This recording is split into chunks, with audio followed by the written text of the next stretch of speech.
Cable TV Kenya, beyond the real. Are you looking for someone to cover your special occasion? Look no more. High Heights Productions, we offer live streaming services, wedding coverage, burial coverage, music and video production, documentary shoots, photo shoots, event organization, and graphic designs. High Heights Production, we serve you the best.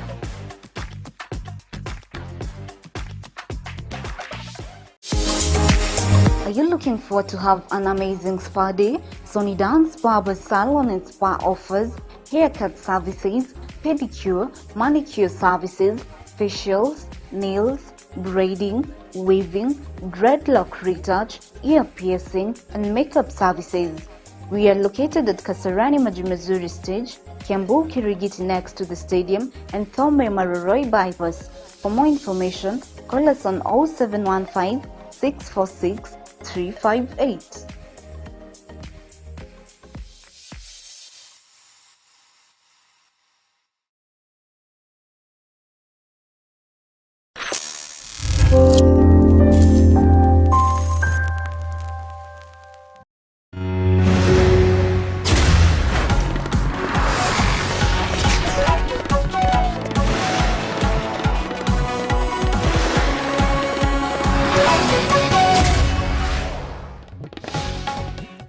Naam, barabara kabisa mpenzi mtazamaji popote ulipo. Jumanne ya tarehe 12 Aprili 2022, kwa heshima na taadhima ni kukaribisha katika makala haya, makala ya Mezani Jumanne ya leo mtazamaji. Taarifa ambazo zimegonga vichwa vya habari mpenzi mtazamaji ni kuhusiana na Kalonzo Musyoka kuandika barua kwa msajili mkuu wa vyama Anderitu akisema kwamba kule Azimio mambo si mazuri vile. Kadhalika mtazamaji, taarifa nyingine ambazo zinazidi kukolea ni kuhusiana na masuala ya mchujo ama nomination ukipenda. Vyama mbalimbali, miungano mbalimbali wanaendelea kufanya nomination zao. Kwa hivyo ni baadhi tu ya mambo ambayo tutayaangazia katika Mezani. Kadhalika hiyo jana kule kuteuliwa kwa wanafunzi ambao watajiunga na kidato cha kwanza kuanzia Mei 2 ulifanyika na waziri wa elimu George Magoha. Alizindua rasmi na wanafunzi sasa watabaini ni shule gani watajiunga nazo. Kwa hivyo ambaye nakukaribisha katika makala haya siku ya leo ni mimi wako wa siku zote Kaka Mogega mtazamaji, na kwanza tu tunaanza kwa uchambuzi wa magazeti. Kadhalika tutazama katika mdahalo, mambo yakiwa ni siasa, tukiwa tunaelekea katika uchaguzi mkuu wa mwaka 2022 Agosti 9. Na studio ni siku zote huwa siwi peke yangu, ni naye Bwana Kim. Kama si Bwana Kim basi ni wachanganuzi mbalimbali wa siasa mtazamaji. Kwa hivyo sitaki niandikie mate na wino upo, kwa hivyo nimkaribishe Bwana Kim katika Mezani leo hii atuambia Azimio wanazimio wakielekea wapi. Bwana Kim. Naam Kaka Tom. Mimi sasa ndo wino. Naam. Hali vipi lakini? Hali ipo sawa. Tangu tuachane wiki iliyopita masuala ya mafuta yanaleta balaa. Nashukuru kwanza. Kufika tena wakati huu. Jalali ametupa nafasi nzuri ya kukutana tena. Naam. Na sifa zitarudi kwake tu, manake ndo ametufikisha hapa. Na ni kwamba matukio yamekuwa mengi wiki hii tumeingia na iliyopita. Na ni msalimie mtazamaji wetu wa Sky Cable TV Kenya, nimwambie Mizani isha tayari itahayatuwekelewa mezani ili tukapime mambo yatakavyokuwa. Naam. Manake tunaelekea sasa mchujo. Tayari unaendelea, maana jana kule Busia Otuoma, lakini sasa inafika ule wakati tunasema kwa lugha ya Kimombo home stretch. Vipindi ile unasema chalala salama.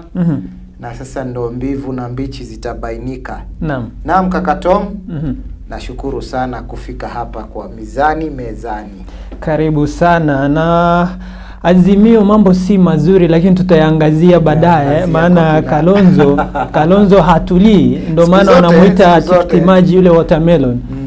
Kwa hivyo ni kama alikuja kuwavuruga kule.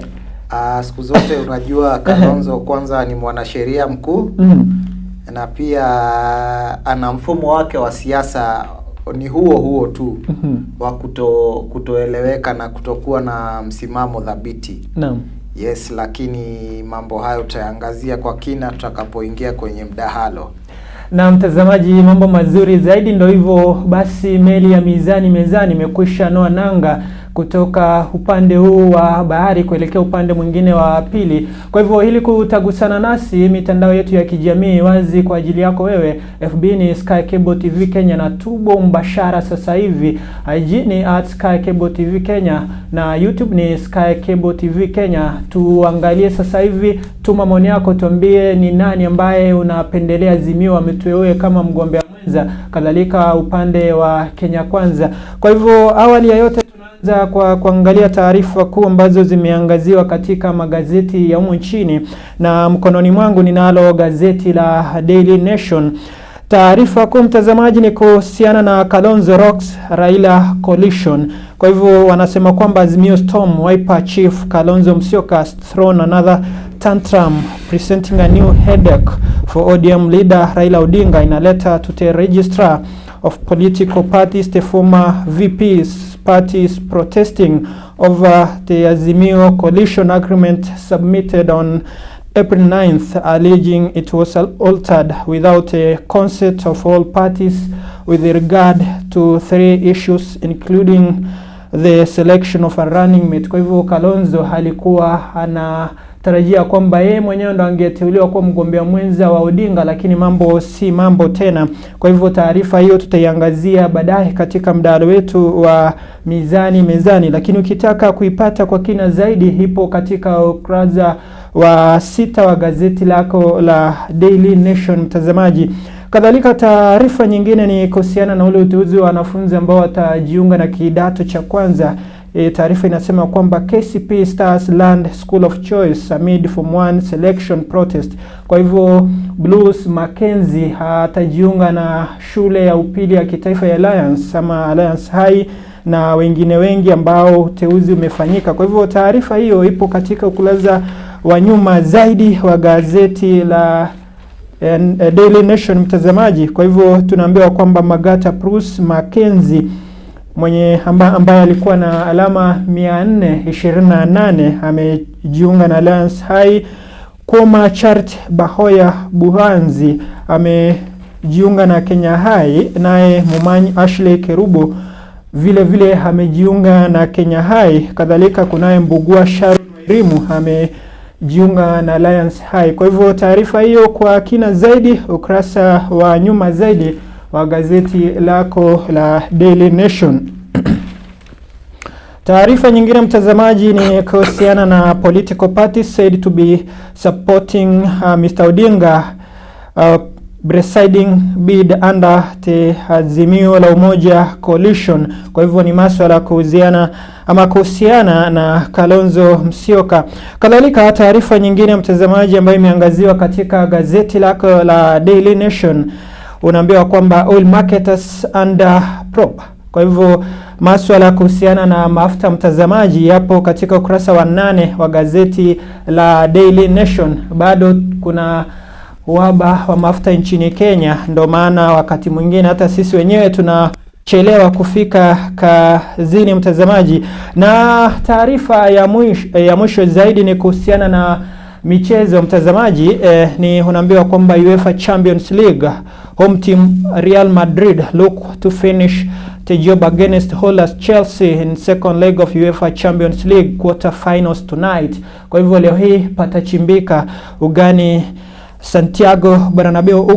Ni ukurasa wa 47 wa gazeti la Taifa Leo, taarifa kuhusiana na michezo mtazamaji. Kwa hivyo kutegemea na urefu wa mfuko wako, basi jinyakulia gazeti la Daily Nation upate taarifa hizo na nyingine nyingi zaidi. Bwana Kim mkononi analo gazeti la The Standard. Bwana Kim, kweli kabisa Kaka Tom.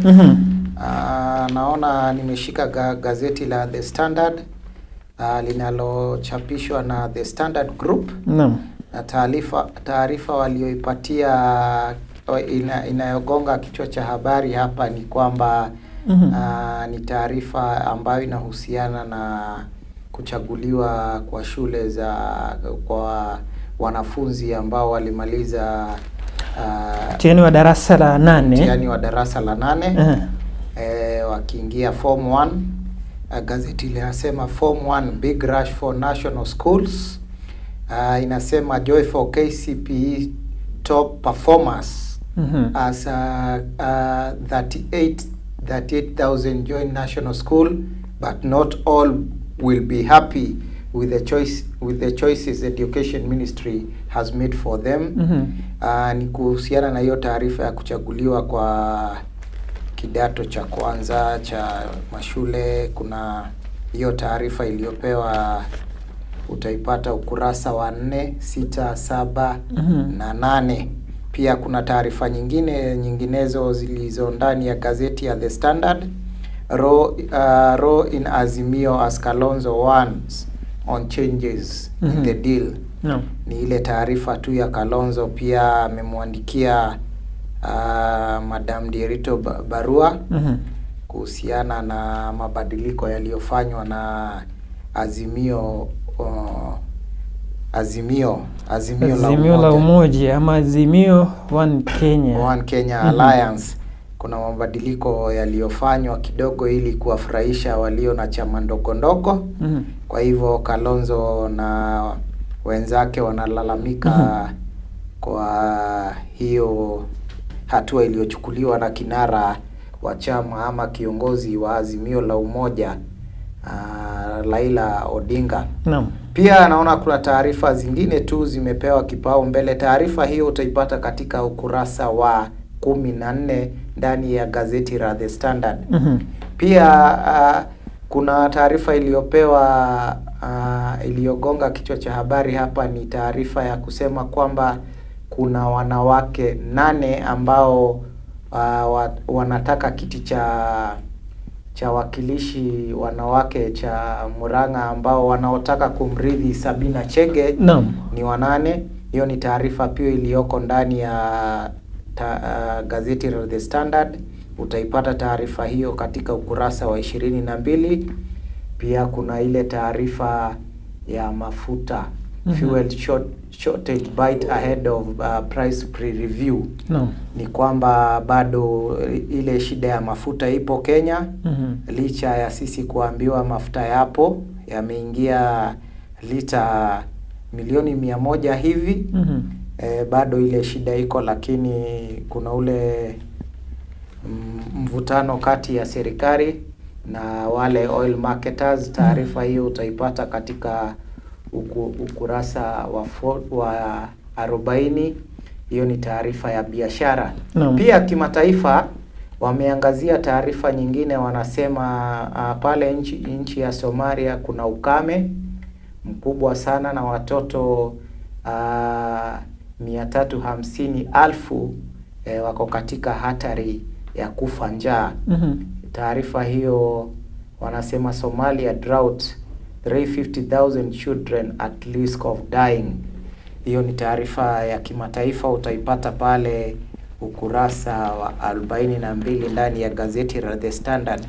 Naam, nikimalizia Kaka Tom, upande wa nyuma wa spoti ni kwamba taarifa iliyoangaziwa sana ni kimichezo, ni kuhusiana na mechi ya leo kati ya wale vijana wa Hispania Real Madrid na vijana wa Uingereza pale Chelsea. Ambao ni mabingwa, wanaitwa defending champions. Kwa hivyo ni taarifa iliyoangaziwa mechi ya leo kati ya Real Madrid na Chelsea. Mtazamaji, kama anavyosema Kaka Tom, inategemea urefu wa mfuko wako, na utaipata gazeti ya The Standard, na taarifa hizo ndizo ziko ndani ya hilo gazeti. Naam.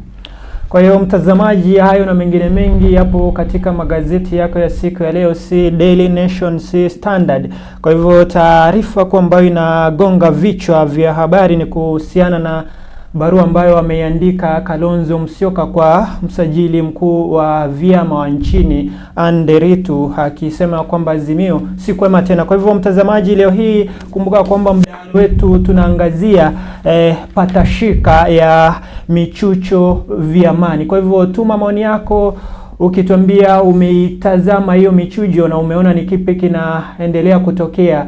Njia za haki zinatumika katika michujo hiyo ama kuna mambo ambayo hayana uwazi? Kwa hivyo tuma maoni yako, ambavyo nilikuambia awali. Mitandao yetu ya kijamii ni Sky Cable TV Kenya FB, IG ni @Sky Cable TV Kenya, Twitter ni @Sky Cable TV Kenya, na sasa hivi tuko live katika mtandao wetu wa FB na YouTube ni Sky Cable TV Kenya. Kwa hivyo usiachwe nyuma kivyovyote vile, safiri nasi hadi tamati. Bwana Kim, Naam Kaka Tom. Tunaanza moja kwa moja kuyadadavua masuala yalivyo, na tunaanza na masuala ya mafuta nchini Kenya kabla tuzame masuala ya Kalonzo ama ya kisiasa. Na tunaambiwa kwamba kesho kutwa ambayo itakuwa ni tarehe 14 ndivyo basi tutabaini iwapo bei ya mafuta itapanda hata zaidi, maana ile wizara ya kawi nchini na petroli basi watatoa taarifa yao siku ya Alhamis ni wiki hii. Siku ya Alhamis. Ni kwamba ni kweli tunategemea mafuta yatapanda zaidi. Manake ile inaitwa price review huwa inafanywa kila muda, na ni kwamba muda huo utakuwa Alhamisi. Umekuja wakati ambao tuko na ile shortage na ule mvutano huko kati ya serikali na wale oil marketers kuhusiana na malipo ambayo wanasema ni kweli. Shida ya mafuta tulikuwa tunatarajia ifikapo Jumatano wiki iliyopita shida hii itakuwa imemalizika, lakini bado tunaona inaendelea. Na ni kwamba wanasema walilipwa, ndio Rais Uhuru Kenyatta aliwapa pesa. Aliwapa bilioni 34 ili kushughulikia swala hilo, lakini ni kwamba pesa hizo wanasema hawakulipwa zote, na wanashurutisha pia walipwe pesa zote. Na ni kwamba serikali hapo na oil marketers wako na huo mvutano, lakini inasemekana uchunguzi utaanza kufanywa ili kubaini ni akina nani wanaoshika mafuta. Ile inaitwa hoarding. Kwa hivyo uchunguzi unafanywa, na tunatumai inasemekana hivi, hatuna uhakika, lakini kama mafuta yatapanda kwa shilingi 15 zaidi ya zilizoko hivi sasa kwa lita. Bwana Kim, na hali ya uchumi ilivyo, ukiangalia sasa hivi najua umetaabika kufika huku, maana gari njiani haziko, ukizipata unazipata ziko katika vituo vya mafuta wakijaribu kupigania yale mafuta angalau wapate. Na hali ya uchumi ilivyo, mwananchi atakuwa katika nafasi gani ama atakuwa katika hali gani, ikitegemewa kwamba kuna uhaba wa mafuta na yataongezwa sasa, bei yake itapandishwa hata zaidi? Ni kwamba Kakatoma, mwananchi wa kawaida ambaye tunaita Wanjiko, ni kwamba anaenda kupitia hali ngumu. Iwapo bado tayari yuko kwenye matatizo, anapata shida kupitia uchumi, na bado shida hii inaenda kuongezeka zaidi kupitia bei ya ongezeko ya hii bidhaa muhimu ya petroli. Kwa hivyo, na bado unaona kuna ukame, mvua haipo. Kwa hivyo hali inaenda kuwa ngumu. Lakini nitakavyosema, hali hii ingawa Kenya sisi inatuuma, si Kenya peke yake, pia dunia mzima kuna mabadiliko ya uchumi. Yes. Na hivi majuzi nilimsikia mmoja tu hawa ni oil market, asema wauzaji wa mafuta, akisema kwamba shida si eti kwamba kuna uhaba wa mafuta. Mafuta yapo. Shida ni kwamba unajua yale mafuta yakiletwa kutoka, unajua mafuta ni bidhaa ambayo haiwezi kuwa ya kwamba ni soko huru. Ikiwa soko huru, basi kila mtu atauza katika bei yake ambayo anaitaka. Lakini sasa kule labda serikali na regulate ya kwamba inasema mafuta yauze katika kiasi hiki. Sasa akasema kwamba serikali ikiwaambia kwamba wauze mafuta kwa kiwango fulani ama kwa bei fulani, yule muuzaji mafuta akiyaleta yale mafuta anasema kwamba kuna ile faida ambayo anataka kuipata, lakini serikali inamwambia sababu ni mafuta na si bidhaa huru, basi bei ambayo mtaiuza ni, lakini hiyo faida yenu ambayo mnaitaka basi tutawapa sisi baadaye.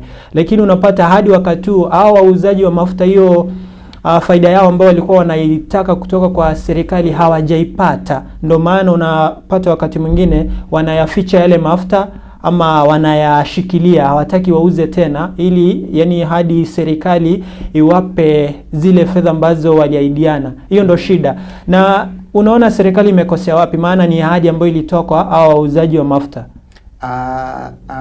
Ni kwamba Kaka Tom, mara nyingi serikali hujikuta katika hali ngumu. Naam. Manake si kwamba mimi naiongelea ama naitetea serikali, lakini ni kwamba mafuta yanapopanda ama mafuta yanapoletwa kwa mwananchi, serikali ina jukumu la kuregulate na kuhakikisha kuna ile kitu inaitwa consumer protection. Ni kwamba hii bidhaa ya mafuta pia tukiuziwa na hawa oil marketers kwa kiwango fulani, watakuja watuseme ni soko huru ama wapewe ruksa ya kuuza venye wanavyotaka, atakayeumia sana ni mwananchi. Lakini sasa tatizo linatokea kama tulivyosema wiki iliyopita, ni kwamba inakuwa serikali sana inaegemea upande wa yule tunaita mteja, lakini haimwangalii mwenye kuleta mafuta, manake anauziwa kutoka nchi za kigeni kwa bei ambayo haina kipimo. Kwa hivyo ni kama serikali kule nje mwenye kuleta mafuta ijamlinda, na inakosa kumlinda ni kwa sababu haina uwezo wa kuregulate wale wauzaji wa kutoka nchi za nje. Kwa hivyo yeye ameachwa anunue mafuta huko anavyotaka ama kwa ile bei atakayouziwa, lakini akifika nchini kwa mwananchi lazima pia tuweke kipimo na tuangalie venye mwananchi wa kawaida ataumia. Lakini wanasema hiyo pia, oil marketers wanasema hiyo inawaumiza, manake gharama pengine ya kufikisha mafuta mahala fulani, kuna factors nyingi, kuna transport, kuna hizi koti, kulipa ushuru, hizo kadhalika zote. So zinachangia, na pale ndipo tatizo limetokea. Manake ndo uchunguzi umeanzia, ndo tuone kama unafanya biashara Kenya lazima pia ukue tayari kuwa regulated, lakini kwa njia inayofaa. Lakini yote yanafanyika ndio mwananchi wa kawaida alindwe na serikali ambayo analipa ushuru. Kwa hivyo hapo ndo tatizo linatokea, lakini mwisho wa siku najua suluhisho litapatikana. Naam. Na sasa unadhani suluhu ni lipi? Maana ili si swala, sasa huu ni mwezi mmoja tunashuhudia masuala kama haya, foleni ndefu za watu wanataka mafuta. Suluhu ni lipi? Licha ya kwamba tunaambiwa kwamba mafuta yapo, lakini serikali ndo haijawalipa wale tunasema kwamba ni oil marketers. Suluhu Kaka Tom ni kwamba ni mazungumzo tu na kuelewana, ile inaitwa negotiation. Mazungumzo yatafanyika mwisho wa siku, lakini tunaelewa pia ni mhula wa siasa, na swala hili pia mimi kwa maoni yangu naona siasa imeingia ndani. Manake siasa imechangia kwa kiwango fulani kuhakikisha kwamba Wakenya wanalalamika. Unajua kuna mtu tu anavuta kamba zake kwa minajili ya kufunga lile goli la kisiasa. Kwa hivyo pia naona kuna hiyo shida, lakini mwisho wa siku Kaka Tom, mazungumzo tunatumai yatafua dafu, manake tunaambiwa uhaba haupo wa mafuta. Mafuta yapo. Ni yale tu ni ile inaitwa mazungumzo tu ya kibiashara baina ya serikali na wauza mafuta. Na ukiangalia wiki iliyopita bajeti ilisomwa ya mwisho ya serikali ya Kenyatta na wenzake. Na ukiangalia hii wizara ya kawi na mafuta ama na petroli, sikuona kama imetengewa kiasi kikubwa cha fedha, maana ukiangalia wizara ambayo ilitengewa fedha nyingi zaidi ni ya afya na ulinzi. Kwa hivyo ni kipi wanajaribu kufanya? Maana iwapo basi wangetaka kusuluhisha mambo ya mafuta, labda kiwango fulani ama cha juu zaidi kingetengwa angalau ili kutatua haya mambo yote ambayo tunayashuhudia. Tatizo sana iwapo fedha wanazodai kulipwa zote watalipwa na serikali, naona mzozo huu utaisha. Ni kwamba hili swala ni ligumu sana, lakini unajua pia wanabiashara wana sababu zao, kila mtu anavuta kamba upande wake, lakini mwisho wa siku natumai mazungumzo yatafua dafu na tutarudi kwenye hali yetu ya kawaida, Kaka Tom. Naam, si neno. Kwa hivyo tutarajia kwamba Alhamisi ambayo ni kesho kutwa mambo hayatakuwa mabaya zaidi. Tutarajia kwamba, maana nikimsikiza huyu ambaye ni oil marketer akizungumza katika mahojiano fulani alisema kwamba wanatarajia mazuri pia kufikia Ijumaa wiki. Pia unajua kukiwa na ile inaitwa standoff. Naam. Serikali wasimame na msimamo wao, oil marketers wasimame na msimamo wao. Ni kwamba pia oil marketers wanataka pia biashara inoge pia kupitia ile panic buy. Manake mafuta yakija yananunuliwa haraka. Pia kuna sababu nyingi tu za kibiashara. Kwa hivyo mwisho wa siku ni kwamba wote wanaoleta ni wa Kenya na wanaouziwa ni wa Kenya. Kenya itashinda mwisho wa siku. Haya, na Bwana Kim, ukiangalia mambo kama haya huwa yanatokea sana sana wakati tunaelekea uchaguzi mkuu. Sijui ni kwa nini. Nimekuambia siasa ipo ndani kwa mkono wa siasa pia umechangia. Manake shida hii kitokea, kuna watakao kuja kuilaumu serikali waseme mnaona bei ya mafuta imepanda, mbona hawataki kulipa na pesa zipo zimekwenda kwenye ufisadi. Pia unajua pia wanasiasa wapo katika sekta hii ya kawi. Sana sana wamewekeza katika petroli na uzaji wa gesi. So kuna mkono pale ndani wa siasa. Si neno mtazamaji, ni masuala ya mafuta na petroli na mafuta aina mbalimbali ambayo bei yake imekuwa ni ya juu, na tunaona milolongo ya magari, wananchi wakikimbia katika kujitafutia ya mafuta angalau ndo waendelee na shughuli zao za kila siku. Bado tunaambiwa kwamba mna uhaba wa mafuta nchini, lakini si eti ni mafuta hamna. Mafuta yapo, lakini kuna mahali ambako yamewekwa, yamehifadhiwa hadi labda hawa ambao wanauza mafuta walipwe fedha zao ambazo walikuwa wamehaidiana na serikali, mtazamaji. Kwa hivyo tunaliacha hilo swala la mafuta. Tunatarajia kwamba kufikia Ijumaa wiki hii basi mambo yatakuwa mazuri ama yatakuwa mabaya hata zaidi, maana hatujui ni kipi ambacho kitatokea kufikia Ijumaa. Maana wizara ya kawi na masuala ya petroli nchini. Kaka Toma, nina kitu ningependa kusema kabla tutoke katika hilo swala la petroli. Ni kwamba kuna sababu nyingine hawa oil marketers kuhakikisha wanajua serikali iliyopo muda mfupi tu miezi 4-5 hivi itakuwa imeondoka. Kwa hivyo wasipomaliziwa fedha zao, kulipwa fedha zao zote, ni kwamba wanahofia serikali itakayokuja hawataki ije na mizigo ya serikali iliyopita. Kwa hivyo hilo ni swala moja pia ulivyouliza, katika ukifika wakati wa siasa mambo yanakwenda vipi.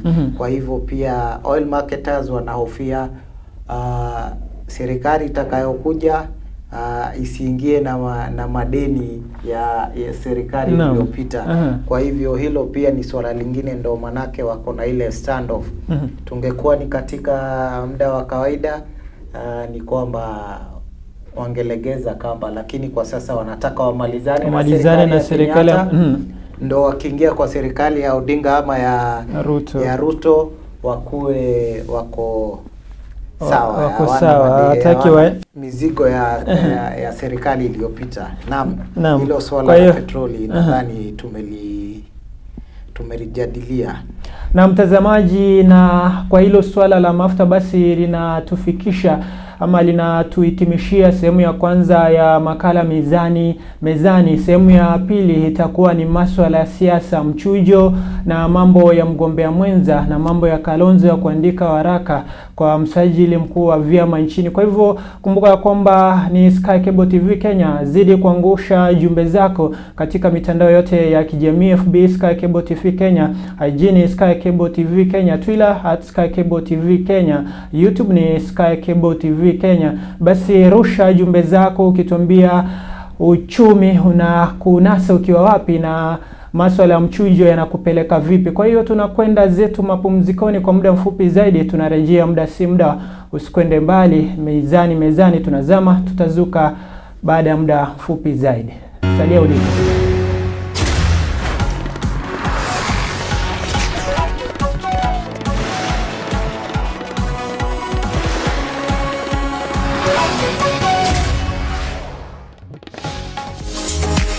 Are you looking forward to have an amazing spa day? Sony Dance Barber Salon and Spa offers haircut services, pedicure, manicure services, facials, nails, braiding, weaving, dreadlock retouch, ear piercing, and makeup services.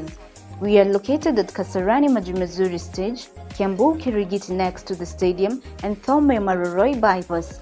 For more information, call us on 0715 646 358.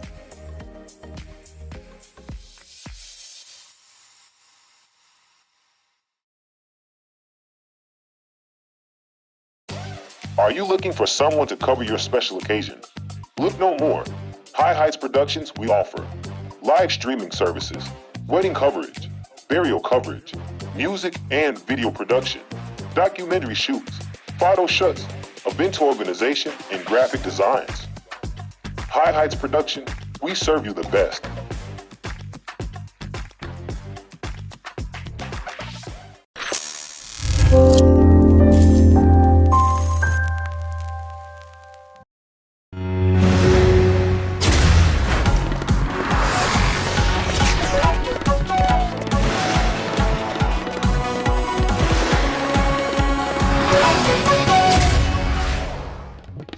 Na mtazamaji, karibu tena, nikukaribishe kwa mara nyingine tena katika sehemu ya pili na ya mwisho ya makala Mezani. Makala haya tunaangazia masuala mbalimbali, masuala ambayo yanagonga vichwa vya habari wakati kama huu. Sehemu ya kwanza tumeangazia masuala ya mafuta, na sasa hivi tunataka tuzame wazima katika masuala ya kisiasa, na tunaanza na swala la Kalonzo Musyoka kuandika waraka kwake Nderitu, msajili mkuu wa vyama nchini, akisema kwamba yale ambao walitia sahini na lile azimio la umoja, basi mambo si mambo tena, mambo yamegeuka. Bwana Kim. Yes, naam Kaka Tom. Wewe ni ashiki mkuu ama mkubwa wa azimio la umoja, na kule wametivua mambo yametivuliwa, si kama yalivyokuwa. Kalonzo anasema hivi katika waraka wake, naona ya kwamba wanasema ya kwamba yes, let us been written over some issues in the coalition. We have a meeting of the secretaries general and we expect the principals to meet to iron them out soon. Kwa hivyo ni Nick Salat kan secretary general. Tuanze, kunani katika azimio la umoja? Kalonzo anaona nini ambacho hatukioni sisi? Ni kwamba Kaka Tom, tunakumbuka hivi majuzi aliyekuwa ama gavana anayeondoka wa kaunti ya Machakos, ni kwamba pia alikuwa ametishia, alikuja kuhutubia wanahabari, na pia akashurutisha azimio la umoja, ni kwamba vyama vidogo vinajisikia ni kama haviko nyumbani. Manake mkataba ulikuwa kati ya vyama vitatu ama miungano mitatu. Kulikuwa na chama cha ODM ambacho kinaongozwa na Raila Odinga. Kuna pia chama cha Jubilee kinachoongozwa na Rais Uhuru Kenyatta. Na pia kuna OKA, One Kenya Alliance, ambayo iko na ilikuja na mtu ambaye anaitwa Gideon Moi ikiongozwa na Kalonzo Musyoka. Ni kwamba tumesikia Kalonzo Musyoka akitoa mfano ama ile analogy ya chama cha Azimio One Kenya Alliance ni kama ile stool ya maguru matatu, miguu mitatu. Na ni kwamba alipolalamika Alfred Mutua, gavana wa Machakos, ni kama kinara wa ODM pia aliongea nao na akawapa nafasi, naye akadai kuwa anataka kuwa mgombea mwenza wa Raila Odinga. Kwa hivyo hapo pakakuwa na mshike Kalonzo Musyoka na wafuasi wake wakiongozwa na senator wa wapi kule Maringo, senator huyu wa Mtula Kilonzo Junior na wa Makueni. Wakasema mkataba uliotiwa kati ya hivi vyama vitatu ni kama umebadilika na sivyo, so ikachangia yeye kumwandikia Registrar of Political Parties Miss Nderito barua kusema ni kama kuna sheria imevunjwa. Na tunavyojua Kalonzo Musyoka ni mwanasheria mkuu na pia mfumo wake wa siasa ni huo wa kuhangaika na kutotulia, lakini anatoka inalingana hiyo tabia yake ni pia imechangiwa, manake amekuwa na mikataba mingi na kinara wa ODM Raila Odinga, lakini anadai ikavunjwa. So yuko tu anaendelea na mchezo wake. Tunamjua Kalonzo Musyoka ni hivyo. Na kwamba alisema ni natural, it's only natural, yeye ndio candidate ambaye anafaa kuwa running mate wa Raila Odinga. Kwa hivyo hiyo ni mojawapo ya vitu ambavyo anafanya hangaike namna hiyo. Naam, Kaka Tom. Na kwa hivyo unadhani shida ni ipi? Kalonzo anataka nini katika Azimio? Maana tunajua licha ya kwamba unajua mambo mengine tunajua hayawezi tokea, tuseme kwamba Kalonzo ameteuliwa kuwa mgombea mwenza, na tunajua kwamba sehemu ambayo inaangaliwa zaidi ni mkoa wa Kati. Kaka Tom, ni kweli kila mwanasiasa tunasema mara nyingi siasa ni mchezo wa interest, game of interest and competition of ideas. Kuhakikisha kwamba Kalonzo Musyoka anachokitaka hapa ni kuwa mgombea mwenza. Manake unamuona wakati naona gazeti limesema kwa lugha ya Kimombo throw tantrums. Anapo throw hizo tantrums ama anapoleta msukasuko, mara nyingi unakuta anapitia katikati yao, anapewa nafasi kama alivyofanya pia pale akajikuta kwenye Azimio la Umoja. Hivyo anataka kufanya hivyo, manake huo ndo mfumo wake wa siasa. Amekuwa very consistent na mfumo wake wa kutoeleweka na kulalamika kila wakati. Manake pia anakuja na mfuko wake wa kura, so anaelewa mzuri. So anapoleta misukasuko hii mara nyingi kisiasa yeye anajikuta ameshinda. Kwa hivyo nadhani hivyo tu anavyofanya. Tunajua nafasi kubwa anayotaka na ina manufaa sana ni hii ya kuwa running mate wa Raila Odinga. Lakini naye Raila Odinga anajua tabia, wanaelewana, anajua tabia zake Kalonzo, so ni kwamba akimchagua kama running mate, hizi shida ni kwamba zitaendelea tu. Kwa hivyo kwa upande wangu nikiwa moja wa anayeunga Azimio la Umoja mkono, hali itakuwa ngumu kumpa Kalonzo Musyoka, manake tunajua huu mfumo wa running mate ni kwamba mtakapoingia pale hakuna kuachana, hakuna unajua kitambo alipokuwa na wale tunaita makamu wa rais, angefutwa kazi wakati wowote, lakini sasa hapa lazima itakuwa ngumu. Utakapomchagua mtu lazima uchague mtu ambaye unajua hata kusumbua. Na Bwana Kim, kwa mtazamo mtazamo wako wewe mfuasi wa Raila na Azimio la Umoja, upo uwezekano wa kwamba ili haya mambo yote yatulizwe, Kalonzo atapewa nafasi ya mgombea mwenza?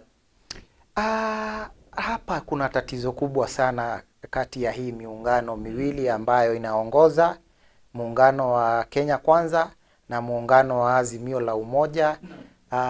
Tatizo kubwa ama kitu kinacholeta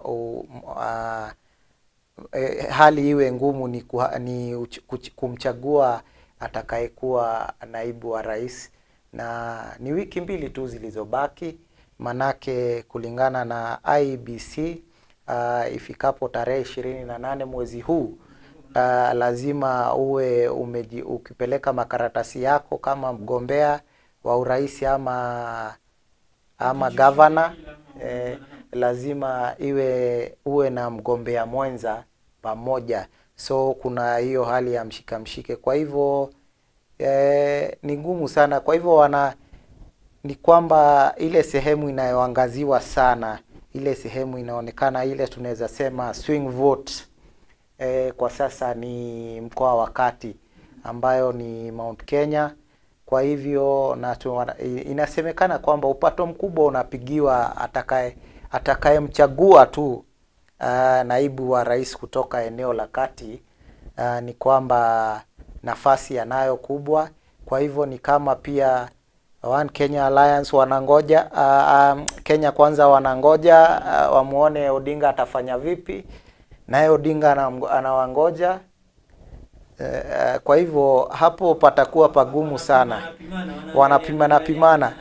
Manake sehemu tunayotarajia atatoka mgombea mwenza sisi wote ni pale mlima wa Kati. Na sasa huyu Kalonzo ili kutulizwa labda aache haya mambo yake, Azimio watafanya nini? Kalonzo nimemsikia hata kama aeleweki nyingi, ni kama amesema mimi nafasi yoyote nitakayopewa katika huu muungano wa Azimio Kenya, Azimio One Kenya Alliance, ni kwamba mimi hata nikipewa kazi ya kupaka rangi nipo tu sawa. Maanisha kwamba hakupangwa ama hakuambiwa ya kwamba hii ndio kazi yako katika huu muungano, maana akiingia kule na natumai kwamba aliambiwa kwamba labda wewe utakuwa waziri, lakini kuleta haya mambo tena kumaanisha kwamba nafasi ambayo alikuwa anaitaka ni kuwa mgombea mwenza wa Odinga. Hiyo tu ndo nafasi aliyokuwa anaitaka na ndo anaifanya kazi ya Raila Odinga ikue mbali. Lakini nilivyokuambia Kaka Tom, ni kwamba Kalonzo hafanyi si ati anafanya hivi kwamba ajielewi. Huu ni mfumo wake wa siasa wa hiyo kusukuma anapitia katikati. Anajua sasa akianza kuthrow tantrums ile nafasi itapatikana. Lakini kwangu mimi naona Kalonzo pengine atapewa kazi nyingine, manake kuna watu kama Martha Karua wapo wengi tu, lakini Gideon Moi yupo pale ndani. Lakini Kalonzo unajua siasa, anarusha mguu mbele kwanza kujitetea yeye kivyake. Anapoleta hii misukasuko mara nyingi anapenya katikati. Lakini kulingana na maoni yangu mimi binafsi ni kwamba simuoni kinara wa ODM, hata kama alimuahidi sioni. Unajua siasa mara nyingi tunasema naweza kuahidi lakini si lazima nitimize.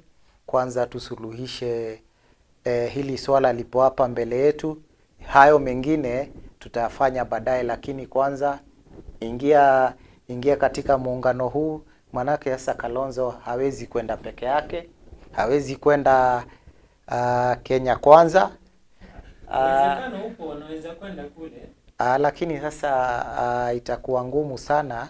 Ataonekana mwanasiasa wanaomuunga mkono pia. Najua lazima uwe tumemzoea ni tikiti maji, lakini itakuwa ni ngumu sana yeye kwenda upande wa Kenya Kwanza. Manake sasa kule akikwenda anaweza kwenda, lakini akikwenda huko atapata nafasi gani? Viti bado shida itakuwa ni ile kote hawezi teuliwa kwa mgombea mwenza. Ni kweli. Sasa ndio nilikuwa nakwambia hawezi kwenda peke yake, ana uwezo. hawezi toka upande huu wa Azimio na hawezi kwenda kule Kenya Kwanza. Iwapo ataenda Kenya Kwanza, kule wana shida kama hii na tayari wameshagawana viti zao, yeye atakwenda kufanya nini? Kwa hivyo itambidi akae hapa. Naam, Kaka Tom. Sasa nilikuwa na utafuta ujumbe wake Alfred Mutua alimtoa tarehe 7 mwezi huu, ambayo ilikuwa ni majuzi tu, ilikuwa ni Jumamosi. Nadhani ilikuwa Jumamosi. Alisema hivi, we still have time, there is the option of joining Kenya Kwanza. Wewe ni Mutua. I saw a missed call this morning from DP Ruto. These people have been calling me for weeks. It's not that we are all lost for options. All we want is to be treated with respect, because we are doing this for Raila Odinga. We will not agree to be tricked. Kwa hivyo ujumbe unaashiria nini? Maana nasema kwamba tuko na yani chaguo lingine la kuingia Kenya Kwanza. Ni kweli Kaka Tom, ni kwamba lugha moja ya siasa ama njia moja ya siasa kukosa neno nzuri la kutumia, ndatumia neno la Kiingereza la kusema blackmail. Ni kwamba wanavojitokeza, Alfred Mutua alipojitokeza akasema kwamba ataugura muungano wa Azimio la Umoja kuelekea upande wa Kenya Kwanza. Ni kwamba yeye na wenzake waliitwa na kinara wa ODM, wakakaa chini na wakazungumza, na pia tulimuona Jumamosi ndio nilikuwa nakwambia alikuja akatoa taarifa na kusema kwamba sisi hatung'atuki ng'o kwenye chama cha Azimio. Hiyo ikatofautiana na taarifa aliyoitoa awali ya kusema kwamba nafasi bado ipo, lakini baada ya kuzungumziwa na kuambiwa wewe tulia, tutakutafutia nafasi, kuna uwezekano pia waweza kuwa mgombea mwenza, akatulia, na mwisho hiyo ni blackmail tu, na ni kwamba ana utofauti tu na anavyofanya Kalonzo Musyoka, sababu wanasiasa wanajulikana kuwa bullies. They bully their way mpaka mtu interest yake inakuwa inaangaziwa. So ni hivyo tu, lazima watishie kidogo. Lakini inaonekana kwamba wapo wanasiasa ambao walijiunga na Azimio la Umoja wanajutia mbona wakajiunga na ule muungano, maana labda yale matarajio yao ambao walikuwa wanatarajia sio. Maana ukimwangalia huyu mtu, ukimwangalia Kalonzo na wengine, ni kama wanajutia mbona wakajiunga na ule muungano, maana yale ambao labda walikuwa wanataka yawe makubaliano yamebadilika.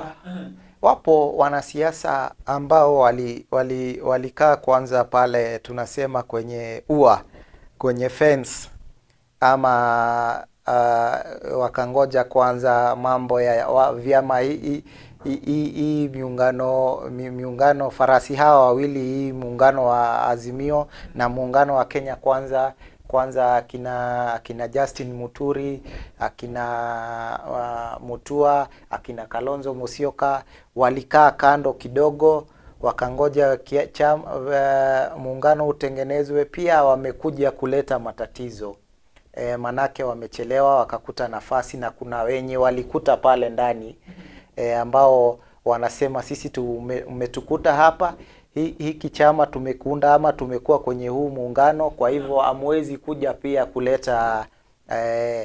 kuleta zinaitwa nini, interest zenyu zitushinde sisi. So katika iwapo tu kuna ushindani ndani ya kati ya Kenya Kwanza na Azimio la Umoja, tukirudi nyumbani upande wa Azimio kuna mzozo ndani wa wanasiasa, wanashindana nani atafanya nini, nani yako na nafasi mzuri.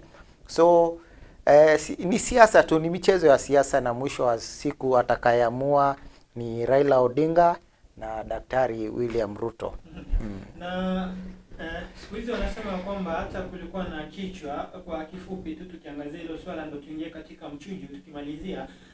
Wanasema kwamba kulikuwa na kichwa katika gazeti la Taifa Leo lilikuwa linasema kwamba Raila ashindwa kukwea mlima Kenya? Yaani ya kwamba tulikuwa tumezoea kumuonaona kule, siku hizi haendi kule. Hata Kenyatta ametulia siku hizi, maana hatuoni tena kufanya siasa. Ni kipi kimetokea? Naam kaka Tom, tunajua Raila Odinga kutoka zamani amekuwa na hali ngumu ya kukwea mlima Kenya. Lakini ni kwamba ametulia, manake Rais Uhuru Kenyatta amejitokeza peupe na kusema kwamba yeye bado ndio kiongozi wa mlima Kenya, na inaeleweka kinagaubaga ni kwamba Uhuru Kenyatta bado ndio kiongozi wa mlima Kenya. Lakini ni kwamba Daktari William Ruto ni kwamba aliingia pale mapema akafanya siasa. Raila Odinga tunamuelewa kama mwanasiasa mkongwe na ambaye anatumia viongozi, kama anakwenda mlima Kenya anategemea viongozi wa mlima Kenya wamtafutie kura, manake kisiasa hivyo ndivyo inatakikana. Akikwenda upande wa kama ni magharibi anawategemea viongozi wa magharibi, anapitia magavana, yeye ajipeleki direct sababu anajua hiyo ndio siasa. Kwa hivyo ni kidogo tu anamtegemea Rais Uhuru Kenyatta aingie pale mlima wa kati aweze kumzolea kura. So ndo unaona kwanza ametulia, anampa nafasi Uhuru Kenyatta amuone. Kuna madai ya kwamba Uhuru Kenyatta atakwenda kufanya kampeni mlima Kenya.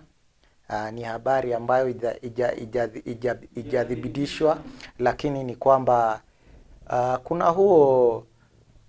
kuna hiyo rumors ni kwamba karibuni ataingia mlima Kenya, na muda upo, natumai ataingia pale, na akiingia pale hesabu zitabadilika, na ni kwamba sehemu kubwa tu ya watu wa mlima watamuunga mkono. Na ambacho kimeonekana wazi ni kwamba katika muungano wa Azimio, chama ambacho kinavuna zaidi ni Jubilee. Maana tukiangalia katika hizi siku za mwisho watu wakikimbia katika vyama mbalimbali, Jubilee ndo wanavuna. Wapo wadadisi wanaosema ya kwamba sasa badala ya Kenyatta sasa hivi labda kumpigia debe Odinga, ambacho anakifanya ni kujenga chama cha Jubilee. Ni kweli ni kwamba tunasema Uhuru Kenyatta anastaafu kuwa rais wa Kenya, lakini astaafu siasa. Na tunaelewa, inaeleweka tu Kenya lazima uwe na sehemu yako ambayo inakuunga mkono. Na ni kwamba kulingana na maoni yangu, Rais Uhuru Kenyatta bado ndio kingpin ama ndio kiongozi wa mlima Kenya. Na ni kwamba umaarufu wa chama cha Jubilee sana upo katika mlima Kenya. Ni kumaanisha, na fedha tunaelewa, anayetoa fedha nyingi kuhakikisha chama cha Jubilee iko imara ni Rais Uhuru Kenyatta. Ina maana ni kwamba Jubilee ikiwa katika muungano wa Azimio itamzolea Raila Odinga kura nyingi, na ni kwamba pia Raila Odinga anajua, anategemea sana chama cha Jubilee ndicho ambacho kitaleta kura katika upande wa Central kupitia Jubilee, kura Azimio kwa la umoja. Kwa hivyo Uhuru Kenyatta hapo na nafasi ya kuingia mlima Kenya, na chama chake cha Jubilee ni atahakikisha akijakufa, manake tunajua kusema anastaafu si kwamba siasa zimekwisha, yuko bado siasani. Manake tunasema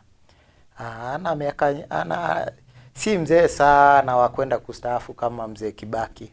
Lakini tamu zake zikiisha ni heri aende, maana ana lingine tena. Kwa nini? Lakini tukimalizia katika Kaka Tom, nikuulize, ni heri ya kwende wapi? Nyumbani akafanya ukulima, maana amemaliza kazi tunasema.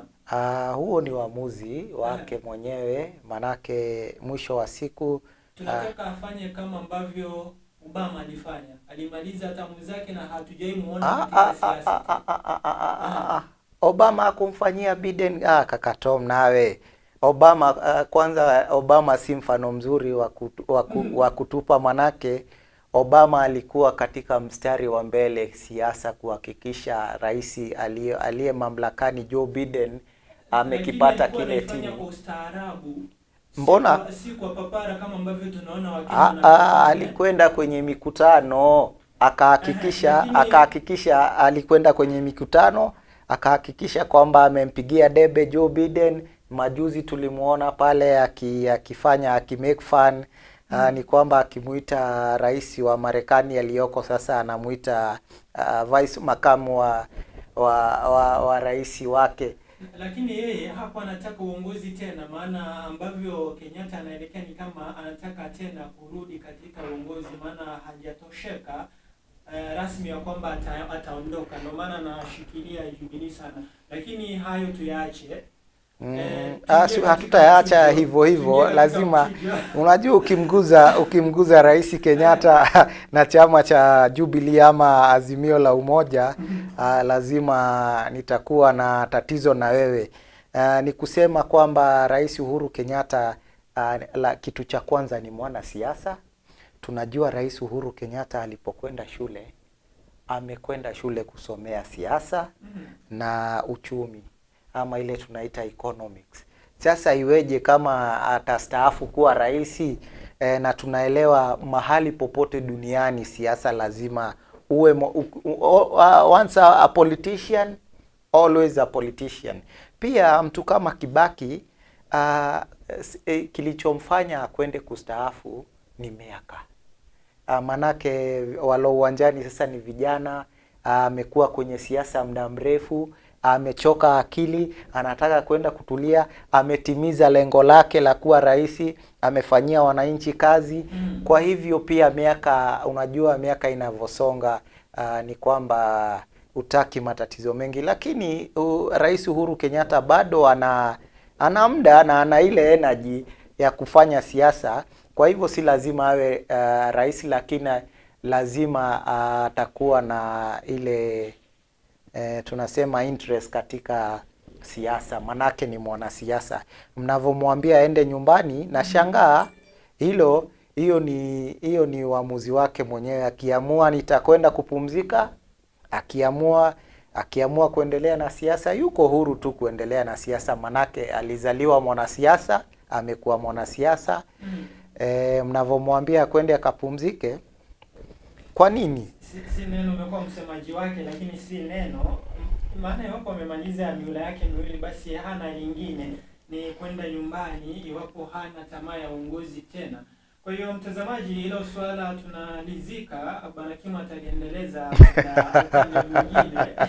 Kwa hivyo kwa muda ambao umesalia, dakika chache hizi, tuangazie mchujo ambao umeanza tu juma hili, umeanza Jumatatu. Jana tuliona kulikuwa na uchaguzi maeneo mbalimbali ya kuwateua wale watakao wania viti mbalimbali kwa vyama mbalimbali, lakini Azimio bado wana shida.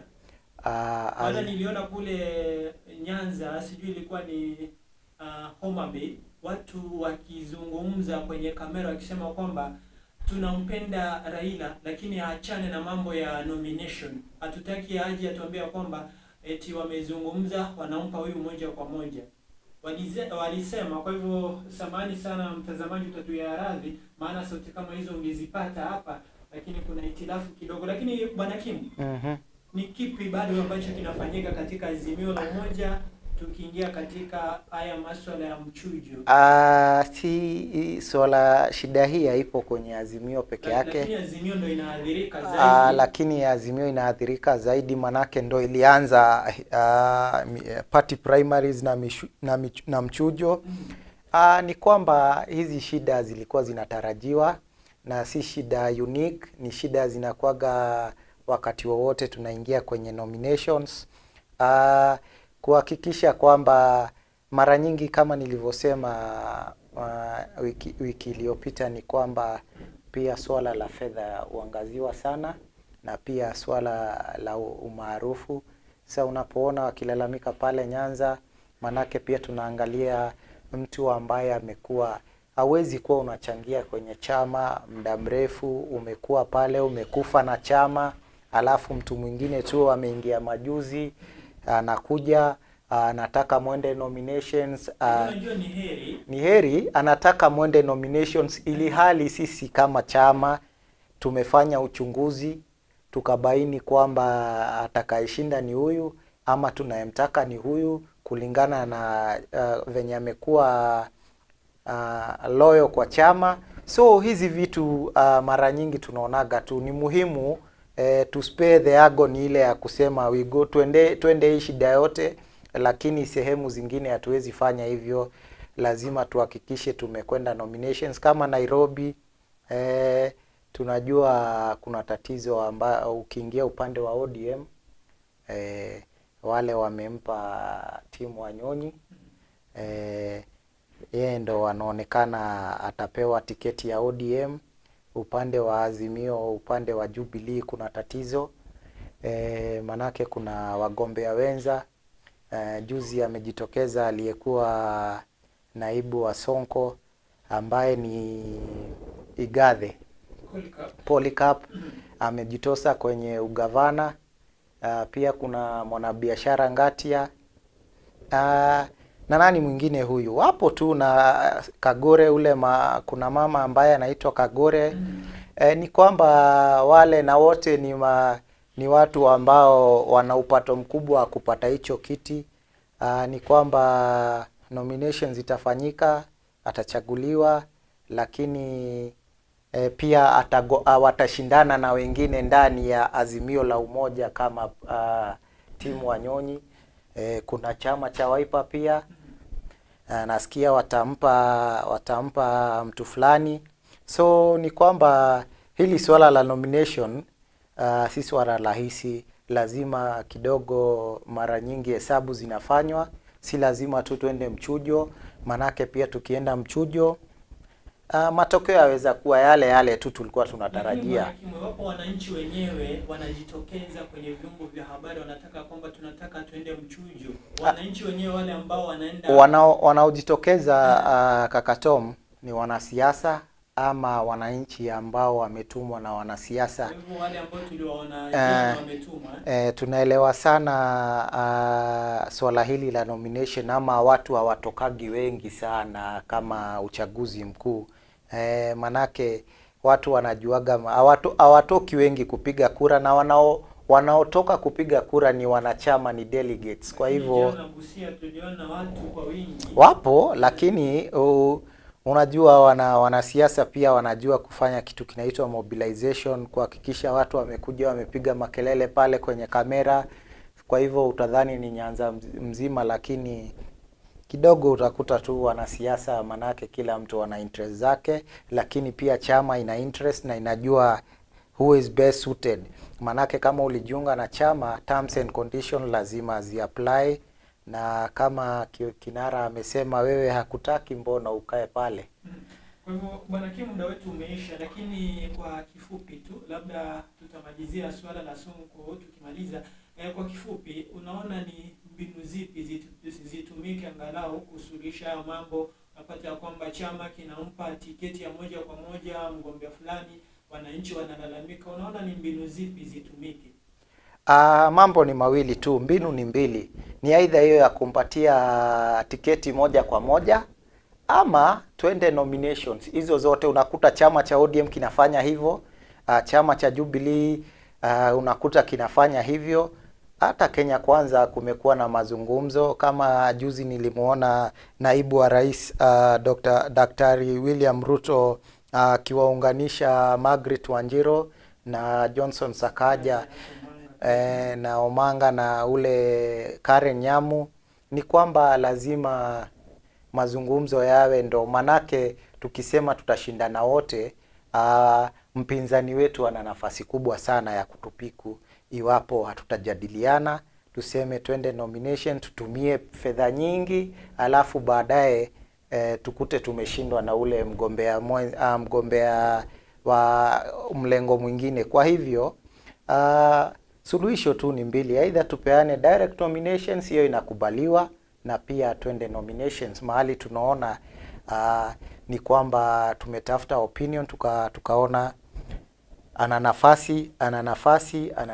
Pia Mombasa kuna hilo tatizo, Nimewasikia wanachama wa ODM pia wakilalamika, lakini pia kuna ile opinion inafanywa mashinani, na mara nyingi haikosei. Kwa hivyo hizo tu ndo njia mbili za kusuruhisha, Kaka Tom. Naam, tumalize. Sonko ametoka Nairobi anaenda kule Mombasa, anataka ateuliwe kuwa gavana wa Mombasa kutumia mlengo wa Azimio la Umoja Wiper party. Nazungumzia vipi swala hilo kwa sekunde chache tukihitimisha? Swala hilo nitalizungumzia ni kwamba Sonko ni mwanasiasa ambaye ana staili yake peke yake. Na Sonko anajulikana Kenya mzima. Sonko watu walikuwa wakisema ni kwamba Nairobi Sonko hajasoma, Sonko hana nini, lakini mwisho wa siku tulimuona pale amekuwa gavana. Pia Mombasa ana nafasi, manake Sonko ana mfumo tu wake wa siasa, na ni kwamba anapendwa na wananchi. Ni kwa hivyo kuna uwezekano mkubwa, na pia anaingia pale na kusema mimi ni muda mrefu nimeutumia hapa Mombasa, kwa hivyo mimi ni moja wa wenyu. Tulimuona Waitito akitoka Nairobi akakwenda Kiambu na akachukua, manake anasema nimezaliwa Kiambu lakini kazi nimeifanya Nairobi. Vile vile Sonko tu anasema pia muda wake ni kama alizaliwa Mombasa ama muda mwingi amelelewa Mombasa, so Mombasa anaijua mzuri, na pia anajulikana Kenya mzima. Kwa hivyo jina analo. Sasa atakachofanya ni kuwaeleza wananchi wa Mombasa atawafanyia nini, na ni kwa hivyo mimi kwa maoni yangu uwezekano kama alipata Nairobi, uwezekano pia upo pale Mombasa. Siwezi muunderrate, lakini itakuwa ni vigumu. Kwa hivyo tukimalizia maneno yako ya mwisho, maana tena ni hadi Jumanne ijayo akiturejea Mwenyezi Mungu, maneno ya mwisho tukimaliza ni yapi? Maneno ya mwisho ni kwamba Kaka Tom, inakwenda kubainika mbivu na mbichi. Kuna watu ambao watagura hii miungano. Tarehe 14 tuna nominations mchujo wa chama cha UDA, na huo utakuwa na tatizo nyingi sana, manake unafanywa yote kwa siku moja, si kama tulivyokuwa si kama